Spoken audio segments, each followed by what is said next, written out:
Hello from Brussels. After a short night that we have negotiated the final version of the Digital Markets Act. Yesterday, around 11 o'clock, we reached a deal with the Council and the Commission on the final version of the Digital Markets Act. This Digital Markets Act is going to lead us into a new era of regulating big data companies.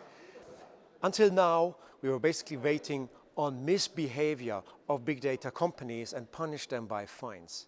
Something which was not very effective, given that we came across a lot of misbehaviors of big data companies. Digital markets are highly imbalanced, and therefore we needed a different approach to regulate digital markets. We need to have an ex-ante approach in which we define obligations to act for big data companies, combined with sanctions that hurt. What did we achieve yesterday? I believe most importantly, we included an obligation of interoperability. That means for messenger services, as of the moment of designation of gatekeepers, individual communication has to be made interoperable. So when you have an account on Signal and want to communicate with friends on WhatsApp, this is not possible. Within 2 years, this should also be open for video calls and voice messages, and more text messaging when it comes to group chats. 4 years thereafter, this interoperability should also be opened for video calls and voice messages in group chats. Moreover, we included an obligation for the European Commission to establish standards of interoperability for social network services. And once established, the European Commission has to introduce those by means of a delegated act, which is going to speed up things. Secondly, from the perspective of the S&D Group, we wanted to include a regulation on targeted advertising. We were successful to include a rule on targeted advertising that subjects any kind of processing of personal data for the purposes of advertising to consent. Yet we wanted to go a step further, that this consent may only be given by end users that are not minors in order to achieve high level of protection of minors. The Council was not willing to give this to us. In return, nevertheless, the Council accepted to put a ban on targeted advertising for minors and based on sensitive data in the Digital Services Act. This is honestly, I consider, a success for our group.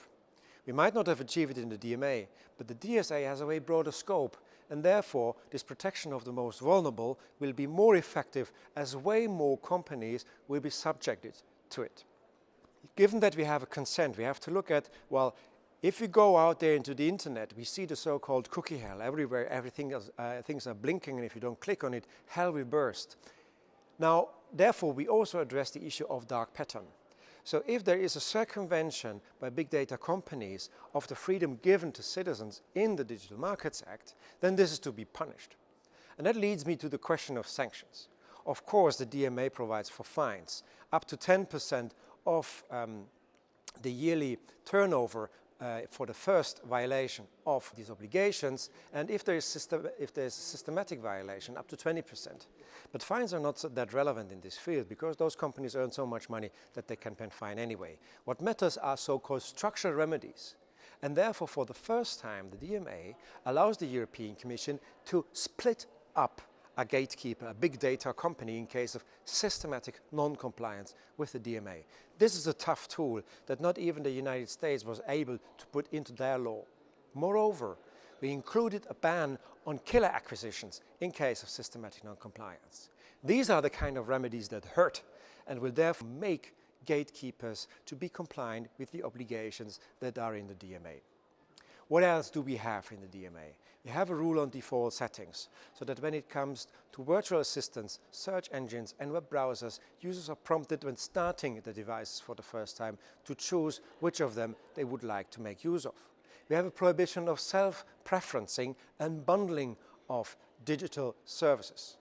We have a narrow price parity clause that allows now small and medium-sized enterprise to offer lower prices on their own websites than, for example, on big platforms like Booking.com.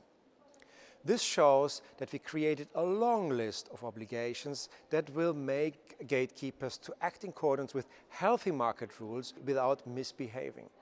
This is a change in how we approach the regulation of digital markets, and in that a huge success that the European Parliament has achieved.